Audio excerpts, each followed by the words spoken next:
Hello, welcome to Live with Anton Gunn. It's 2 p.m. East Coast time, 11 a.m. Pacific. To everybody in the Central Time Zone and the Mountain Time Zone, it's time to get in where you fit in. We are now coming close to the end of this calendar year. And as a part of coming close to the end of the year, I want to do some reflection and some thoughts about the things that are most important that people need to know about. And I want to give you immense value as you approach the end of this year and thinking about where you want to go next. Now, when I say where you want to go next, let me just kind of talk it to you like this or tell it to you like this. I give a lot of keynote speeches. Every year I speak to leaders and organizations all across the country, sometimes virtually, sometimes in person, to really help them to be better leaders and to build their organizational culture. And it never fails that when I come off a stage and I walk to the back of the room to shake hands, sign books, or just to network with the people in the audience, I always get asked a question by a young up and coming leader in the organization. And that is, they want to get to the C-suite. They're so excited, so passionate, so focused on that they believe that they deserve to lead in the C-suite. They want to be the chief operating officer. They want to be the CFO. They want to be the chief nursing officer. They want to be the chief whatever officer. And sometimes they want to be the CEO.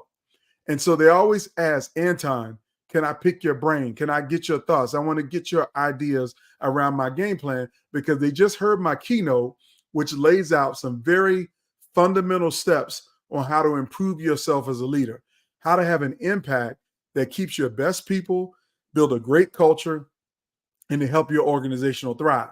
So they got the basis of leadership, but they know there's a big difference between being a leader and being in the C-suite.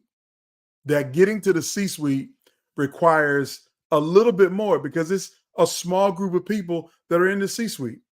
If you think about every organization that has someone with the chief in their title, it's generally less than 15 people. You might have 10,000 employees, but only 15 people have a chief in their title. Chief marketing officer, chief sales officer. Sometimes you don't even have those roles. You might just have three: the CEO, the COO, and the CFO. So the C-suite is a very elite place for any one of us to be as a leader. I've been in the C-suite before. I know what it means to operate successfully in the C-suite. So when I get this question to me after coming off a stage, after doing a great keynote for a large number of people, I want to be very thoughtful and deliberate about what I say because it's not easy to get into the C-suite. As a matter of fact, most people work 35 years in their career and they never make it to the C-suite. Some people never make it to the VP level. And yes, we like to think that if I got the credentials, if I went to school, if I did all of the work, that the C-suite should be right there for me for the taking. And I'm telling you right now, it's not, because it's not just about you doing the prerequisite work of getting the right degree, getting the right job, working in the right department, moving from one company to the other to get the opportunity. Is much more than that. So I want to give you the 5 crucial strategies for succeeding in the C-suite today. Now, I'm going to compartmentalize that 2023 and 2024 is very different than being in the C-suite than 1984 or 1983 or even 1993. See, the executive world has changed dramatically. And there are some people who are succeeding today in the C-suite that would have never been given opportunities before in the 1990s or the 1980s. And there were some people who we would say are industry titans as CEOs from the 1980s or the 1990s. They would fail miserably in today's C-suite. Is because they don't have the strategy to help them succeed in the C-suite. So this session, as we close this end of the year, I want to give you the 5 crucial strategies that I have identified that you need to have: skills, abilities, insights, tools resources if you want to be successful in the C-suite of today, successful in the C-suite of the immediate future. If you want to get there, these things are incredibly important. And if you don't get them, if you don't understand them, if you don't take ownership and utilize what I'm about to share with you, and you happen to get to the C-suite, unfortunately, you won't last very long. You won't be there very long without mastering these 5 strategies, crucial strategies, if you want to survive and play a leadership role in the C-suite to help your organization get to the next level. So let's jump right in.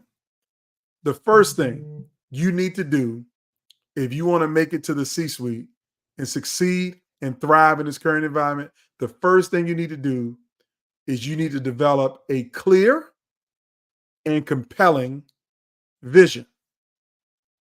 I'm going to repeat that. Number one, you need to develop a clear and compelling vision. Now, what am I saying to you? The good book says people perish without a vision. It also says write the vision and make it plain. Both of those scriptures give you the framework is that if you want people to follow you, you have to show them where you're going. Not just show them where you're going, you got to give them a reason of why they need to go on this journey with you. See, it's one thing to have a vision and to say, oh, I see this amazing thing. But if everybody around you and on your team says, well, that might be an amazing vision, but I don't want to go there, well, then you won't be successful in the C-suite. Because the best leaders have a clear and compelling vision, a vision that inspires, motivates, empowers, and excites people about bringing that vision to reality. See, generally speaking, if you just have a good vision that only you understand and that only you can connect with, it's going to be really hard for you to find the right people and the right team to help you to make that vision a reality. Now, let me stop talking about team because I don't want to get ahead of myself. I'm going to stay focused on the clear and compelling vision. That when I say clear and compelling vision, here's what I want you to understand is that everybody doesn't learn and see things the same way. Some people are abstract thinkers. Some people are visual. Others are physical. That means they need to see it in person. And then you even have some people who just need to see the structure of what the reality is. So I used to use this example in a keynote. Many times I do a keynote on leadership and I would take Q&A and get asked the question about a vision, about how do I get people to see my vision? And I explained it to them this way. Just imagine you were building a house and the house was a mansion and you wanted your entire team to understand that they're going to get to live in this mansion. They're all going to get their own mansion. So you could say, hey guys, I'm going to give everybody a mansion, a home that they call their own. It's going to have all of the perfect bells and whistles that will make you happy. Now you're going to have about 25% of the people on your team who hear you say the word mansion and you tell them a little bit about what is in the mansion, and they're going to be fired up and ready to go to follow you out the door to get their mansion. They're going to hear your vision and be compelled by it and want to be a part of it. But you're going to have 25% of the people who are not going to be moved by your words. Instead, you're going to have to show them blueprints of what the mansion looked like. That they're not going to move until they see tangible evidence that this plan has been designed, that has been laid out, spec'd, scoped, so that they can see, oh, this is real. This is real because I see the plans for it. I see the plans that have been laid down. Now, once you show them the plans, 25% of them are going to be convicted and excited and motivated and inspired and empowered to come and join you on that mission to make that vision a reality. But then you're going to have 25% of the people who are not going to believe your words and they're not going to believe anything that you put on paper. Instead, you're going to have to show them a real life image of what that house looks like, because they don't know that those plans are real or if they're fake or they're just made up. And they're not going to believe your words, but they're going to need to see evidence of a house. So you might have to pull up a visual picture of that house so they can see that it has been built, that it is all together, and that you want them to get in the car to ride with them over to the house. That's another 25%.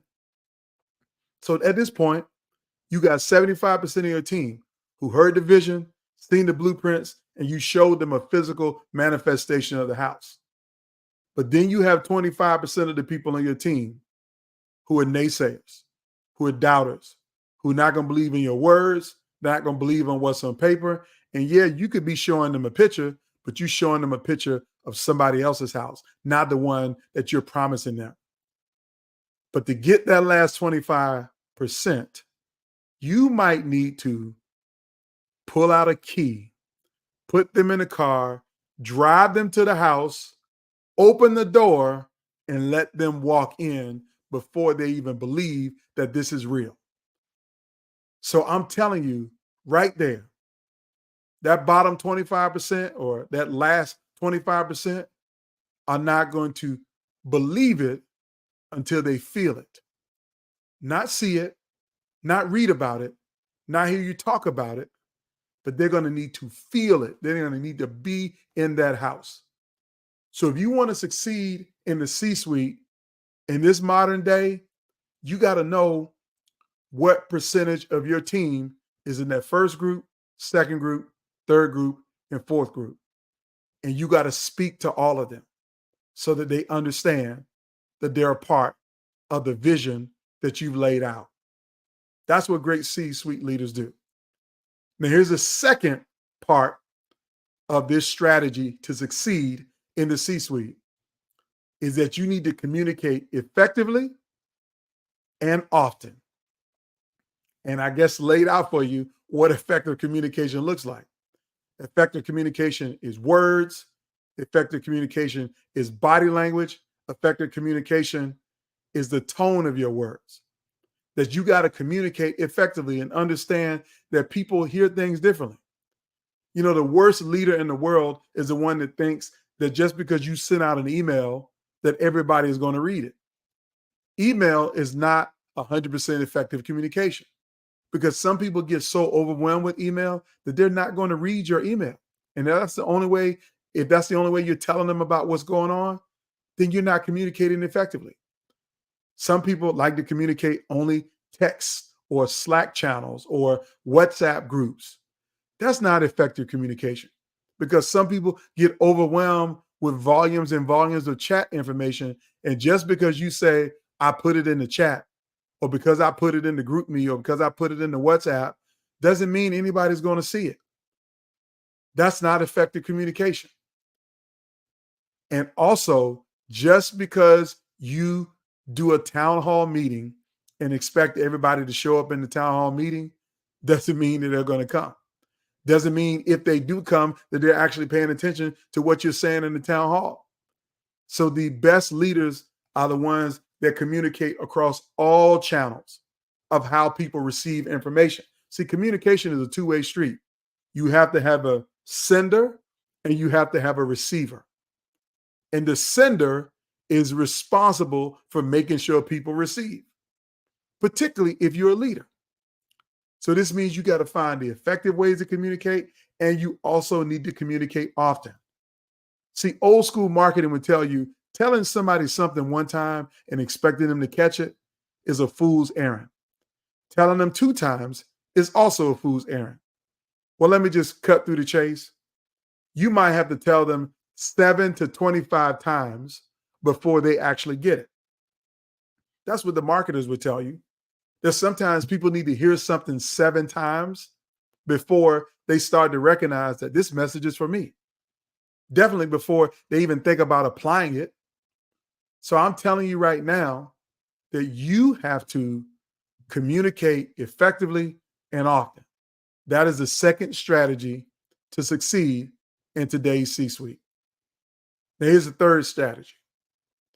This is one is going to blow you away because it's one that everybody thinks that they know how to do, but I find so many leaders fail to do this one well.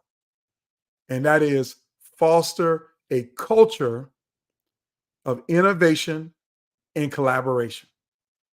A culture of innovation and collaboration. Now, when I say a culture of innovation, I mean you need to create an environment where your team is excited, inspired, and empowered to bring new ideas to the table. You have to have a pathway for people to say, you know what? I found a better way for us to do what we already do that'll do it more efficiently, more effectively, and more impactful and make us more money. And that could come from somebody who's an individual contributor. And you got to create space in your organization to allow them to bring those kind of ideas to the C-suite and not be afraid of them or reject them just because your brainiac crew around the C-suite table didn't think it up. There's no monopoly on good ideas. Sometimes your best ideas can come from the places you least expect it. So you have to create a culture of innovation where good ideas come to grow, not go to die. That also means that you need to create a collaborative environment that when someone brings an idea, that you're willing to at least vet it out and put it on a team or give it to a team who's going to vet out the good ideas. That's the culture of collaboration and innovation that is required for you to succeed in the C-suite. The old top-down mindset doesn't work anymore. The belief system thinking that all of the great ideas only come from people who already got a C in front of their title. That's a failure. That's a mistake. That's old school. Nobody has a monopoly on good ideas. And sometimes your individual team members, your managers in middle management, they might have the best ideas. But if you don't have a framework and a process to hear those ideas, vet those ideas, and try to run them to ground or turn them into the next big thing, you won't succeed in the C-suite. You just won't. That's the third crucial strategy to succeed, is foster an environment of innovation and collaboration. Number 4, if you want to succeed in today's C-suite, you got to learn how to make data-driven decisions. Data-driven decisions. Now, I really do believe that data is the most important thing for you to have an analysis around, because so many leaders want to go with their gut feeling. I got a feeling about this. I got a feeling about that. Well, I will tell you, feelings will show you confirmed bias evidence, but the facts will tell you what's real. And so many leaders don't focus on the facts. They like to focus on the feelings. But I'm telling you now, you got to make decisions based upon data. That if something is right 99 times out of 100, then the data will show you that you have a high probability of being successful. And just because your feelings tell you that you should do the opposite of what the 99 might say, doesn't mean that you should do it. Now, don't just rely on data alone. And when I mean data alone, I'm not talking about statistical data. I'm talking about qualitative data, which is ask people, interview people that have a different perspective. That is also data-driven decision. So if you operate out of your own head and your own gut and make a decision, you might make a big mistake. But if you have some academic data, some research, some statistics, a spreadsheet in front of you, and then you talk to 5 other people who've been down this pathway before and get their perspective and their insight, that is data as well, actionable data. So you got to couple the quantitative with the qualitative if you want to be successful. And that's how you make good data-driven decisions. But your feelings might get you hurt and your organization hurt. So again, number 4, crucial strategy for succeeding in the C-suite is making data-driven decisions with good information, not bad information. Number 5, the fifth strategy for succeeding in today's C-suite is to remember that no leader can be successful without developing a strong team. You have to have people on your team who are knowledgeable, equipped, prepared, and invested in helping you to succeed. Going back to number 1 around developing that compelling vision, that vision has to be executed on. And you can't execute on a vision without having a team around you. So that team needs to understand the vision. They need to feel empowered to bring new ideas. They need to understand the framework of everything by you communicating with them. And most importantly, you need to give them the ability to see and understand the data and allow them to take action. Again, action-based leadership starts with having a team who can take action. You got to build a strong team, which means you need to invest in your team. And what does it mean investing in your team? Investing in your team is providing them coaching, advisory services, or more importantly, bringing somebody like me into your organization to deliver a message that's going to help you to prepare for what's next. See, I provide leadership development in my keynotes. My keynotes are inspirational, they're motivational, but above all else, I'm going to teach you how to be a better leader in real time for the teams that you lead, to increase your productivity, reduce your turnover, and maintain the right retention rates for your staff so they can be more productive at whatever you need them to do. Whatever your mission is, you want to make sure your leaders are equipped so they can focus on the mission and the margin that you seek. So you need a strong team. You got to invest in them. You got to develop them. You got to give them what they need to be successful. So as I close, if you're looking to succeed in today's C-suite, the first thing you need to understand is that you can't do this alone. And you need someone who can help you to succeed. You need your team to get all of the right messages. You need your team to be motivated.